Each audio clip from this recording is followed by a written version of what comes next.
महाराज, जिस पौष के महीने में भीष्म पितामह को बाणों की सैया पर सुलाया गया था और उस बाणों की सैया पर पड़े रहकर पितामह ने केवल भगवान कृष्ण के चरणारविंद के रसास्वादन का स्मरण किया था। ऐसे पुनित पावन महीना पौष महीने के अंतर्गत अपने भी भगवान देवाधिदेव महादेव की पावन कथा का रसास्वादन कर रहे हैं, शिव महापुराण की कथा को श्रवण कर रहे हैं। और बहुत ध्यान से सुनना भाई, कोई बात है और आपकी वो कामना पूरी नहीं हो रही, बहुत प्रयास कर लिया आपने, कामना सिद्ध नहीं हो रही, एक लोटा जल, एक जल का पात्र लीजिए, उस जल के पात्र को लेकर उसमें थोड़ा सा लाल चंदन डालकर बेलपत्री के वृक्ष के नीचे और देवाधिदेव महादेव को चढ़ाना प्रारंभ कर दीजिए। शिव को चढ़ाना थोड़ा सा जल, उसके बाद में एक लोटा जल स्वच्छ फिर शिव जी को चढ़ाओ। प्रयास करो बेलपत्री मिले, उस बेलपत्री पर लाल चंदन तीनों पत्तियों पर लगाकर लाल चंदन बेलपत्री के वृक्ष के नीचे समर्पित कर उसी बेलपत्री के वृक्ष के नीचे का बेलपत्र वापिस लेकर श्री शिवाय नमस्तुभ्यं बोलकर आपकी कामना कहकर भगवान शिव पर अघोरेश्वर महादेव का नाम लेकर आप चढ़ाना प्रारंभ करिए। बाबा आपका कार्य 3 महीने के अंदर पूर्ण कर देगा, सफलता देगा। शिव जी का एक नाम है अघोर।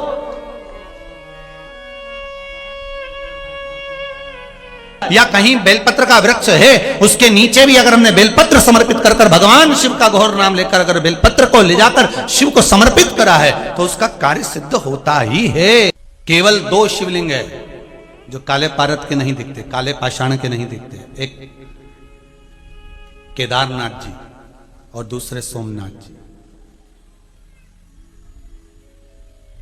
सोमनाथ जी तो आप लोगों को ज्ञात भी होगा, आप लोगों ने, हमारे तो शिक्षा में हम लोग पढ़ने में आता था, तो आप लोगों ने भी पढ़ा होगा कि कुछ उपद्रवियों ने आक्रमण करा था और शिवलिंग को ले गए थे और सब करा, तो वो निर्माण फिर बाद में किया गया, इसलिए शिवलिंग का सुनी तो था काला ही, पाषाण वही था।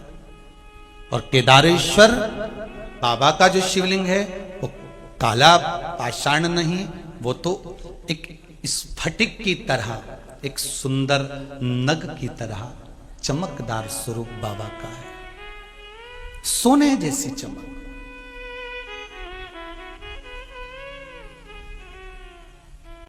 त्रिनेत्र शिव महापुराण की कथा कहती है, अगर काले पाषाण के शिवलिंग पर हम जल चढ़ा रहे हैं, जो काले पाषाण का शिवलिंग है, जो काले पाषाण से निर्मित किया गया है, जो काले पाषाण से बना हुआ है, अगर हम उसकी आराधना कर रहे हैं, उस पे जल चढ़ा रहे हैं, उसकी आराधना कर रहे हैं, उस पे हम जल चढ़ा रहे हैं, बेलपत्र चढ़ा रहे हैं, पुष्प चढ़ा रहे हैं, आराधना कर रहे हैं, तो ये जानकर करना कि उस काले पाषाण में, ध्यान दीजिए, ब्रह्मा भी हैं, विष्णु भी हैं और शिव भी हैं। कौन कौन है उसमें? ब्रह्मा, विष्णु और शिव। और उसी काले पाषाण के शिवलिंग के अंतर्गत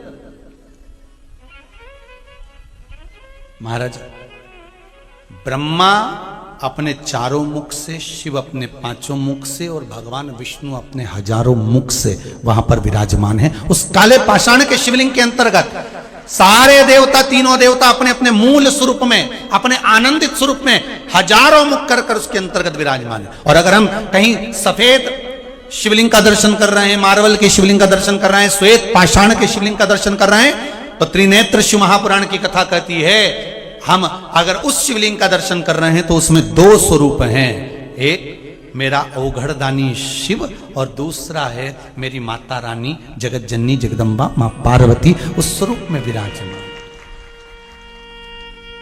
और सफेद पाषाण के शिवलिंग में केवल और केवल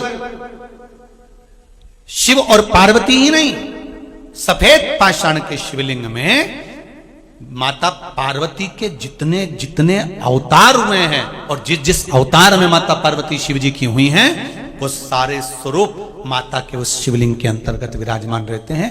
महाराज बड़े ध्यान दीजिएगा। और अब आता है तीसरा शिवलिंग, जिसमें नर्मदा जी के जल से निकला हुआ, जिसमें लहर बनी हुई है, निशान बने हुए हैं, कोई तरंग बनी हुई है, कोई मुखाग्रविंद बना हुआ है, कहीं चंद्र बना हुआ है, कहीं सूर्य बना हुआ है। उस शिवलिंग की आकृति में कुछ ना कुछ कलाकृति बनी हुई।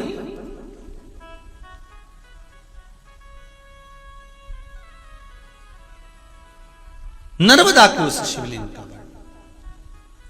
और माई नर्मदे हर, कोई नर्मदा कोई साधारण है क्या, जिसमें से एक पाषाण अगर प्रकट हो रहा है, एक शिवलिंग अगर प्रकट हो रहा है,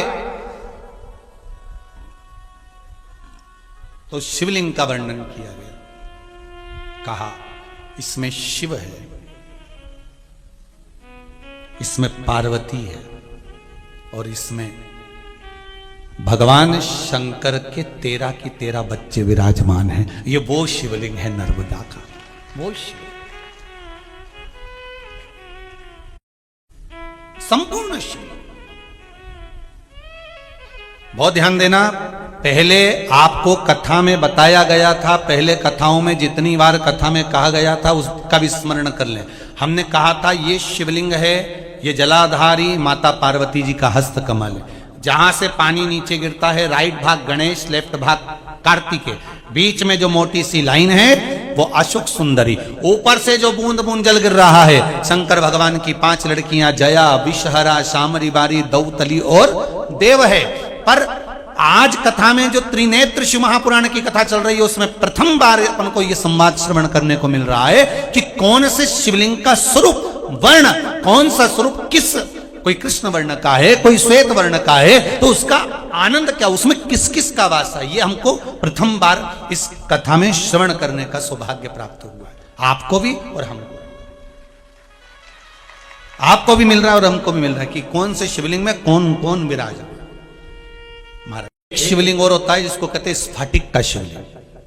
काय का शिवलिंग है, जम के बोलिए जरा, स्फटिक का शिवलिंग। ये किसी किसी के घर में होता है, कांच जैसा दर्शन होता है। कई लोगों के घर में स्फटिक की जगह लोगों ने कांच का नकली बना के दे दिया हो। अब करे क्या, इसलिए अगर स्फटिक का शिवलिंग है आपके घर में तो उस शिवलिंग में महाराज भगवान देव आदिदेव महादेव, चंद्र, सूर्य और उस शिवलिंग के अंतर्गत शंकर भगवान का मूल स्वरूप तत्पुरुष भगवान विराजमान होते हैं महाराज। और एक शिवलिंग आता है पारद का शिवलिंग, है किसी के यहां पारद का शिवलिंग है? अरे वाह, रखिए। किसी किसी जगह पर अपने को दर्शन मिलते पारद का शिवलिंग। पारद के शिवलिंग में किस किस का निर्माण, कौन कौन विराजमान है महाराज? तो शिव महापुराण की कथा कहती है पारद के शिवलिंग के अंतर्गत मेरे देव अधिदेव महादेव तो हैं, साथ में मां जगत जननी जगदम्बा भी उसके अंतर्गत विराजमान है। और पारद के शिवलिंग के अंतर्गत महाराज 64 योगनियां कुबेर जी के साथ विराजमान होती है उस पारद के शिवलिंग के अंदर। तो मथुरा की जन्म स्थली पर जहां पर बिरला जी मंदिर बनाए हैं बड़ा सारा, राधा कृष्ण सरकार वहां पर विराजमान है, उस मंदिर के अंदर ऊपर चढ़कर जाएंगे तो वहां पर आपको पारद के शिवलिंग का दर्शन होगा। वहां उस आप जाओ और कोई से जाकर कहे कि महाराज हमें बताओ कि पारद का शिवलिंग है तो हम उस पर क्या चढ़ा दें कि हमारी मनोकामना पूरी हो जाए। सफेद शिवलिंग है तो उस पर हम क्या चढ़ाएं कि हमारी मनोकामना पूर्ण हो जाए। काले पाषाण का शिवलिंग है तो हम क्या चढ़ाएं कि हमारी मनोकामना पूर्ण हो जाए। स्फटिक का शिवलिंग है हम क्या चढ़ाएं कि हमारी मनोकामना पूर्ण हो जाए। मां नर्मदा के जल से निकला हुआ नर्मदेश्वर शिवलिंग है, हम उसे क्या समर्पित कर दें कि हमारा कार्य सिद्ध हो जाए। भगवान का एक नाम है अघोर, ब्रह्मा जी को दर्शन दिया, अघोर मतलब सिद्ध नाम, सिद्ध करने वाला, कार्य की सिद्धता देने वाला। तो काले पाषाण के शिवलिंग में कौन कौन है जरा जम के बोलिए, ध्यान आया कि नहीं आया? कौन कौन है उसमें? ब्रह्मा, विष्णु और शिव। सफेद पाषाण के शिवलिंग में कौन कौन है? शिव, चंद्र, सूर्य और मां जगत जननी जगदम्बा, मां आद्य शक्ति, माता का स्वरूप उसमें। नर्मदा जी के शिवलिंग में कौन कौन है? संपूर्ण शिव जी का परिवार, संपूर्ण। स्फटिक के शिवलिंग में भी चंद्र सूर्य सब विराज। भारत के शिवलिंग में मां आद्य शक्ति, शिव, 64 योगनिया और कुबेर उसी के अंतर्गत विराज। शिवलिंग। एक शिवलिंग और होता है, कईयों के घर में पुराने समय से चले आ रहा है। कौन सा शिवलिंग है? तो कहा महाराज जी हमारे यहां तो पीतल का शिवलिंग है किसी किसी के यहाँ? जरा हाथ उठाओ जरा। है? अब देखो कितने लोगों के यहाँ। अगर कथा रह जाती, छूट जाती तो आपको लगता कि ये शिवलिंग का कोई महत्व गुरु जी ने नहीं बताया। पीतल का शिवलिंग। और पीतल के शिवलिंग का वर्णन किया है महाराज। उस शिवलिंग के अंतर्गत भगवान देवाधिदेव महादेव स्वयं नवग्रह देवता के साथ में धातु के जितने शिवलिंग होते हैं, धातु के जो भी शिवलिंग हो, चांदी का, सोने का, आदि जितने शिवलिंग धातु के होंगे, सारे शिवलिंग के अंतर्गत भगवान शंकर नवग्रह देव के साथ में, उनकी अर्धांगिनियों के साथ में, उनके कुल के साथ में विराजमान होते हैं। हमारे ताण का शिवलिंग या स्फटिक का शिवलिंग लेकर आएंगे तो ये बात तब छोड़ दो।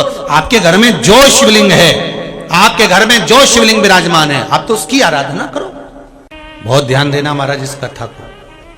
सारे मंदिरों में शिव जी के साथ में माता पार्वती है। केवल एक काशी के विश्वनाथ, जिनके मंदिर में पार्वती जी की जगह, पार्वती जी के सम्मुख में मां अन्नपूर्णा है। कौन सी माता है? अन्नपूर्णा। काशी कितने कोस की है? पहले कथाओं में कहा है। काशी कितने कोस की है? जम के बोलो जरा। 5 कोस की। काशी कितने कोस की? 5 कोस की काशी, जहां पर भगवान शंकर अन्नपूर्णा के साथ विराजमान है। सारे मंदिरों में माता पार्वती के साथ काशी विश्वनाथ भगवान शंकर विराजे हैं। केवल काशी की भूमि पर, काशी के अंतर्गत, उस काशी की पावन धरा पर, मां गंगा के घाट पर शंकर भगवान अन्नपूर्णा के साथ विराजमान है। उसका कारण समझना कि काशी 5 कोस की और शंकर भगवान अन्नपूर्णा के साथ विराजमान है, तो क्या शिवजी ने अन्नपूर्णा के दरवाजे पर भिक्षा मांगी? अन्नपूर्णे सदा पूर्णे, हे मां। अन्नपूर्णा जी से भिक्षा मांगी। पर शिव महापुराण की कथा कहती है, अगर अन्नपूर्णा माता ने शंकर भगवान को भिक्षा प्रदान करी है, तो शंकर भगवान ने भी माता अन्नपूर्णा को ज्ञान की भिक्षा प्रदान करी है कि लो हम तुम्हें ज्ञान की भिक्षा देते हैं। तुम अन्न की भिक्षा दे रही हो, हम तुम्हें ज्ञान की भिक्षा देते। वो कौन सा ज्ञान था जो माता अन्नपूर्णा को, माता अन्नपूर्णा को मेरे देव अधिदेव महादेव जब मां पूर्णा भिक्षा का दान दे रही हैं, तब भगवान शंकर उनको ज्ञान का दान दे रहे हैं। वो कौन सी भिक्षा थी?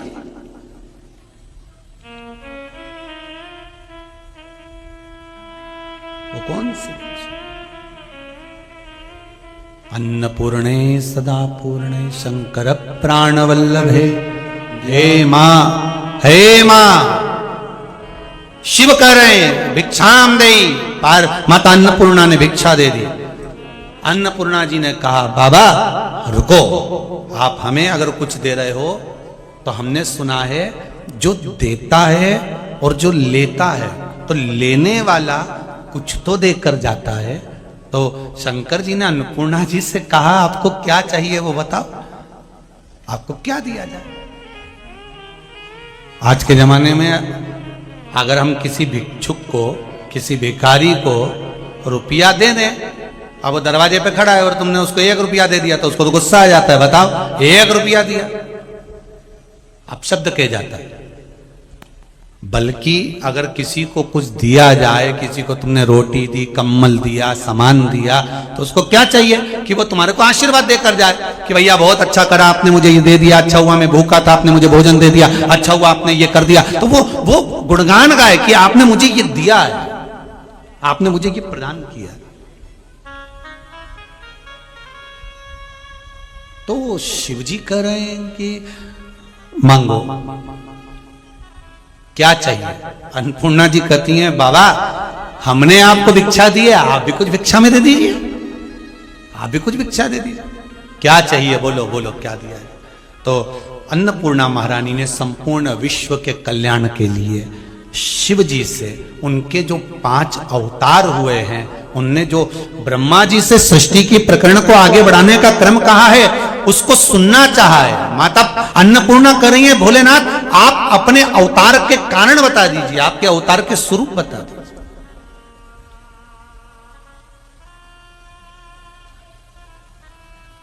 हमारे हिंदू धर्म में एक नियम रहा है पहले से, माताएं जब पूजन करने बैठती है ना, कोई सभी करवा चौथ का व्रत करती है, तीज का व्रत करती है, दूज का व्रत करती है, छठ का व्रत करती है, सप्तमी का, अष्टमी का, जो भी व्रत माताएं करती हैं, जब माताएं व्रत करती हैं तो 2-4 मोहल्ले की माता उनके साथ बैठकर उसकी कहानी पढ़ती है। बोलो सही है कि गलत है? कहानी बोलती है कि कहानी बोलो। जैसे चतुर्थी का व्रत करा तो एक बहू ने कहानी बोली, एक सास ने कहानी बोली, कहानी बोलती है। ये कब से चालू हुआ? जब अन्नपूर्णा जी ने शंकर भगवान से कहा कि मुझे ज्ञान की भिक्षा दो, मुझे भी कुछ सुना दो।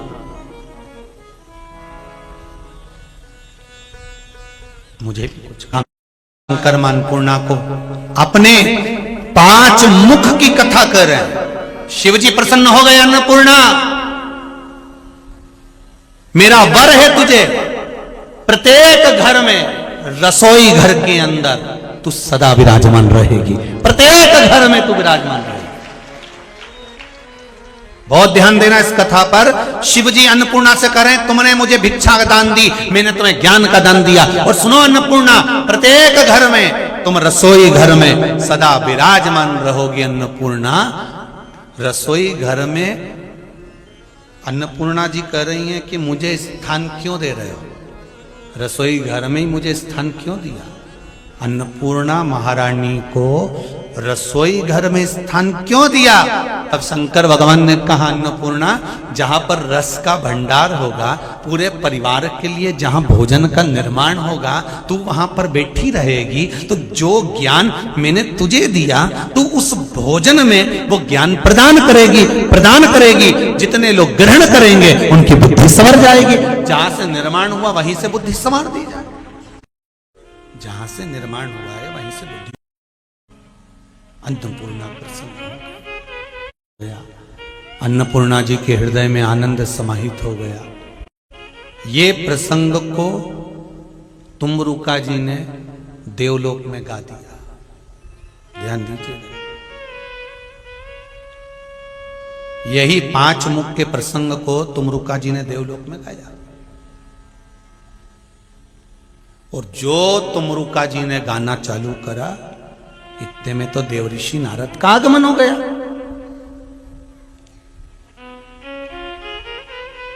और जितने लोग बैठे थे सब तुमरुका जी की तारीफ कर रहे थे। वाह वाह वाह वाह क्या बात, वाह वाह वाह क्या जोरदार, क्या आनंद से। तो आप लोगों ने देखा होगा ना, कहीं भजन संध्या चलती है, कहीं कुछ चलता है, और चलते चलते चलते चलते कोई ने बहुत अच्छी चीज गा दी तो लोग कहते वाह साहब बहुत बढ़िया। तो देवताओं ने जब तुमरुका जी के मुख से शंकर भगवान का गुणगान सुना तो देवऋषि नारद वहां आए, श्रीमन नारायण करते हुए। देवऋषि नारद जब वहां पहुंचे, तुमरुका जी तो शंकर जी का गुणगान गा रहे थे, शिव जी का गुणगान गा रहे थे। और देवऋषि नारद को देखा नहीं, परखा नहीं, जिसने भी देखा बस तुमरुका जी को देखा। और तुमरुका जी को देखकर सबने उनका वर्णन किया, वाह क्या जोरदार गाया। सरस्वती मैया बोली वाह तुमरुका जी क्या जोरदार, लक्ष्मी जी बोली क्या तुमरुका जी क्या जोरदार, ब्रह्मा जी बोले वाह वाह तुमरुका जी, भगवान विष्णु बोले वाह वाह तुमरुका जी। अब देवऋषि नारद के परम मित्र हैं तुमरुका जी, परम मित्र हैं तुमरुका। पर देवऋषि नारद को भी हृदय में थोड़ी सी क्या हो गई, बोलो तो, जैसे थोड़ी थोड़ी जलन छिंदवाड़ा वालों को भी हो रही हो। शंकर राम को भी प्रिय है, शंकर कृष्ण को भी प्रिय है, शिव सबको प्रिय। देवाधिदेव महादेव के पास में तीन चीजें ऐसी हैं जो दुनिया के लोग कितना भी छुपा ले, संसार के लोग कितना भी छुपाने का प्रयास करें, परंतु वो छुपती नहीं है। पहले नंबर पर सूरज, दूसरे नंबर पर चंद्र और तीसरे नंबर पर सत्य। क्या क्या चीज है जरा जम के बोलिए। पहला सूरज, दूसरा चांद और तीसरा सत्य। ये तीन चीजें दुनिया के लोग कितना भी छुपाने का प्रयास करें पर वो छुपती नहीं है।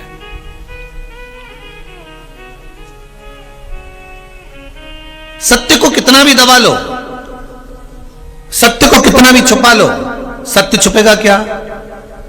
भगवान ब्रह्मदेव भगवान शंकर के शिवलिंग का शीश देखने के लिए गए और शीश देखने के लिए भगवान ब्रह्मदेव गए और ब्रह्मा जी ने शीश देखा। शीश देखने के लिए जब जाते गए नहीं मिला। जब केतकी के पुष्प को साथ में लिया, गौ माता को साथ में लिया, गाय और केतकी के फूल को लेकर आए और भगवान विष्णु के सामने, शंकर जी के शिवलिंग के सामने कहते हैं कि ये गौ माता सत्य बोल रही है, ये केतकी का फूल सत्य बोल रहा है कि ब्रह्मा जी को सिर मिल गया। पर ब्रह्मा जी को शीश नहीं मिला था, ब्रह्मा जी तो झूठ बोल रहे थे।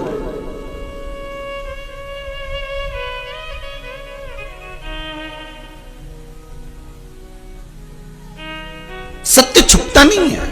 सत्य को छुपाने का कितना भी प्रयास करो, सत्य को छुपाने के लिए आप कितना भी दबाव डाल लो, आज अगर सत्य छुप भी गया, आज आपने सत्य को दबा भी दिया तो वो सत्य उजागर होगा। आज नहीं तो कल होगा, कल नहीं तो परसों होगा, पर सत्य सामने आएगा ही।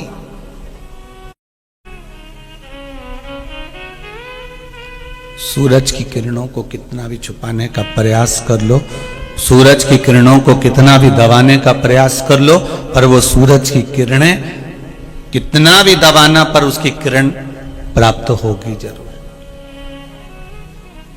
अरे सूर्य देवता के सामने कोहरा छा जाता है, बादल छा जाते हैं, तो भी सूर्य अपनी किरणों को कहीं ना कहीं प्रकाशित कर ही देता है। चंद्र अपनी शीतलता कहीं ना कहीं प्रदान कर ही देता है। आप रखो उसको छुपा कर तो भी वो छुपेगा।